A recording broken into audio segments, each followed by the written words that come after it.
নীরব ছায়ার ডাক। গভীর জঙ্গলের ভেতরটা রাতে অদ্ভুত রকম নীরব। চাঁদের আলো গাছের ফাঁক দিয়ে মাটিতে পড়ছে, আর কুয়াশার ভেতর হঠাৎ ভেসে উঠল এক সাদা ছায়া। সে হাঁটে না, ভাসে। লোকেরা বলে ওর নাম নীরব ছায়া। যে মানুষগুলো রাতে হারিয়ে যায় তাদের শেষ দেখা যায় এই জঙ্গলের কাছেই। এক রাতে রাকিব পথ হারিয়ে ঢুকে পড়ল জঙ্গলে।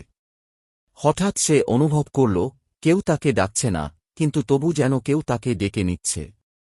সামনে তাকাতেই সে দেখল দুটো জ্বলজ্বলে চোখ, আর বাতাসে উড়ে থাকা সাদা এক অবয়ব। রাকিব দৌড়াতে চাইল, কিন্তু পা নড়ল না। ছায়াটা কাছে এসে থামল। কোনো শব্দ নেই, কোনো চিৎকার নেই।